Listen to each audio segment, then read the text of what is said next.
conference will now be recorded. Welcome everyone. In this session, we are going to discuss the Azure Data Engineering Roadmap for 2026. This roadmap is designed for freshers, working professionals, and career switchers who want to become an Azure Data Engineer team. So we will understand what skills are required, which tools to learn, and in what order you should learn them to become a job ready. Let's start from the basics team. So first thing is an Azure Data Engineer is someone who builds and manages data pipelines using Azure Services team. So these pipelines moves data from source systems to storages and analytical platforms. Storage systems means I will also list down those storage systems, but mainly we use blob storage, data lake storage, Azure SQL database, right? So we have different storage systems where we will be moving this particular data. Next, so a data engineer works with both batch and a real-time streaming data team. So here batch data means scheduled data loads. You collect the data for 1 hour and process it. While real-time data means event-based or streaming data, stocks market data or temperature data. All these are example for real-time streaming data. So, and Azure Data Engineer works with a large scale data, large volume of data team, often in terabytes or petabytes using scalable cloud platforms. Right? Next, the main goal is to convert the raw data, whatever data they collected from the source system, that raw data, the data engineers will clean it and structured it, and they will send this particular data for the reporting.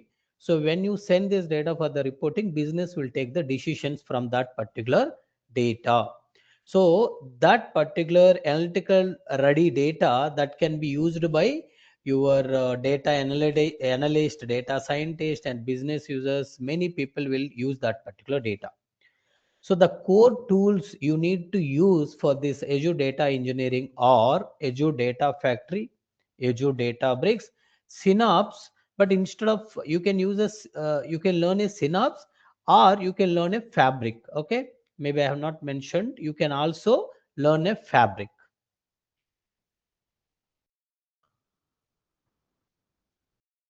Now, why Azure Data Engineering in 2026? If you ask me this question, the first answer is Azure Data Engineers are in very high demand across industries like banking, healthcare, retail, and IT services team. And second point that I want to recommend is most companies are moving from on-premise systems to the Azure cloud, which increases the demand for Azure data skills. The third point is this role offers strong career growth. Along with that, competitive salary even for freshers. You know how much salaries they are offering, very huge salaries they are offering on this. Microsoft Azure is one of the top cloud platform globally, making Azure data engineering is a future proof of career. Now, what are the prerequisites to become a Azure data engineer is the first very important one is SQL, because SQL is the most important skill for data engineers. If you are good at the SQL, your data engineering foundation becomes a very strong. Next important thing is Python. Python is required for writing data transformations. As we discussed in earlier slide, we want to collect data, raw data, we want to clean it, structure it, send it for the analytics, right? In order to do that, we need a Python, right? So that's why Python is required for writing data transformation logic, especially when working with a Spark with a Databricks team.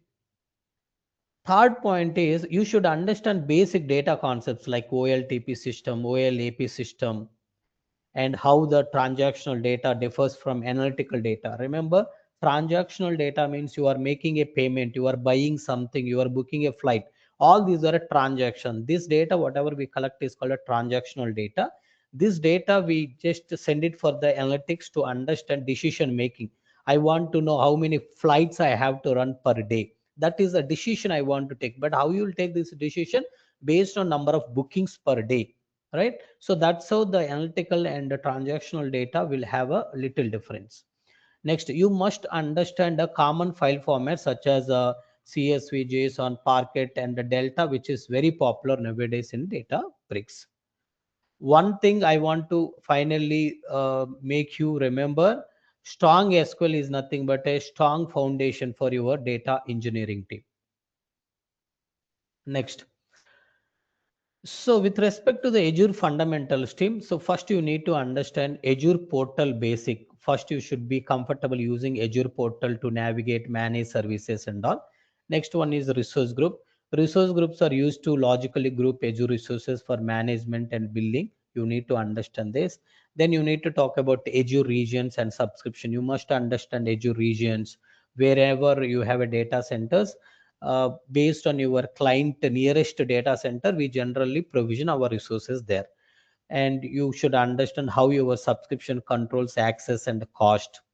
And then you need to know basic knowledge for networking and security is required to work safely with the cloud resources, but it is not mandatory, I can say.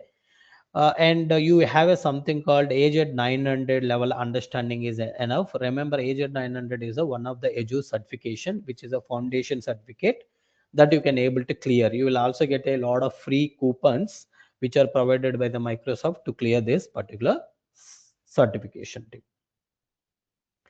With respect to the storage and data layer in Azure, storage is the foundation of data engineering team. All raw and processed data is stored before analytics, right? So we will be using Azure Blob Storage, Azure Data Lake Storage Gen 2, all these things, right? So if you look at Azure Blob Storage, which is used for storing unstructured data team, it is used for storing unstructured data like files and raw data. Data Lake Storage Gen 2 is optimized for big data analytics, and it is heavily used in data engineering projects. You ask anybody who is working in data, as a Azure data engineer, they will say data lake is we are using data lake for storing all my data. So data lake is very heavily used in data engineering project. Next, folder structure team, you also need to know proper folder structure and access control, which is very important for security and the governance. Next, data is usually stored in a three layers. So raw, curated, refined, or you can say bronze, silver, gold. So the names can be differs, but raw means plain data from on-premise. After that, cleaned data, you will create a data as per the business needs. Refined means foundation, right? So this particular storage layer is the foundation of all data in data pipelines team. Remember that. Next, let's talk about the Azure Data Factory, right? So Azure Data Factory is a core orchestration service team, meaning Azure Data Factory is it is used to build and schedule the data pipelines here. Next, in ADF, we work with the pipelines, data sets, and linked service team. ADF supports schedule trigger, tumbling window trigger, and event based trigger to automate the pipelines. Then there are two types of loads are very very important: incremental load and full load.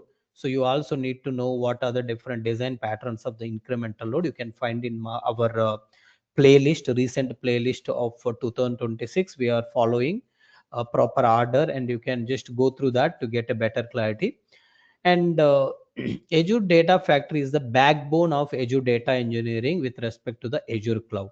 You ask anybody, they will say we are using Azure Data Factory in my project because it is a core orchestration tool for automating, organizing your data pipelines.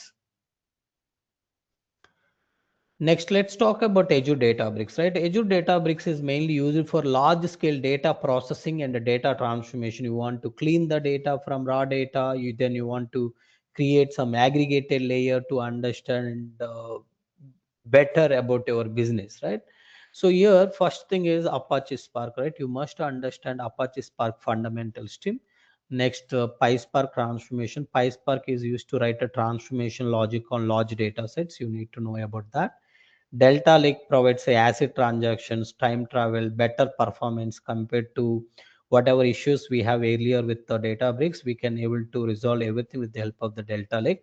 Next, nowadays, Unity catalog is very, very, very important. Unity catalog is used for data governance, access control, and lineage. Multiple Databricks workspaces can be controlled from a single point, that is Unity catalog. I can say Databricks is a mandatory skill for Azure data engineers in 2026. Not only that, Databricks is the tool or platform where our Gen AI engineers or ML users are developing their models and all, right?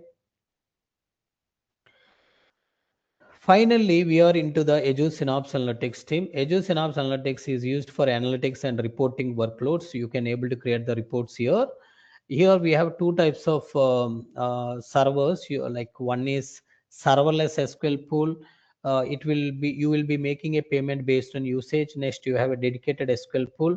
You are basically paying irrespective of usage. Next, we have a query engine, right? So Synapse is used for querying large data set for reporting and dashboards team. And this layer supports a Power BI, analytics team, and business users team. This particular analytics. Finally, what are the certifications that you need to complete? Is DP203 is the official Azure Data Engineer Associate Certificate. This will help you to add a value to your learnings, right? You should build end-to-end data pipelines covering data ingestion, transformation, analytics team. And then a real project should include ADF Databricks Synapse. So you need to do one more project on ADF Databricks and Synapse. Then you also like once you make this project, I think you are ready for the job in 2026 as a data engineer team. So the typical career path starts as a junior data engineer generally. So it grows into the senior data engineer. Later, it will go into the data architect or cloud architect team. So yeah, I think I have given enough roadmap for this. Continuous learning is the key to grow because these are the cloud services team. Continuously, things are evolving. If you stop learning, you will be old. You must be keep learning to become a young and healthy here. If you stop learning, you will become a old and nobody cares about you, right? So final roadmap summary team, learn basics first. Always start with the basics. Follow the roadmap in the correct order to avoid confusion. Spend more time on hands-on projects. Certification helps validate your skills team. Finally, I request everybody to subscribe to this channel for detailed step-by-step sessions on each of this topic. I already started with Azure Data Factory, but I'll be making more videos on different tools that we discussed as part of 2026 roadmap. Thank you all. Once again, I request everybody to support and subscribe this channel. Thank you.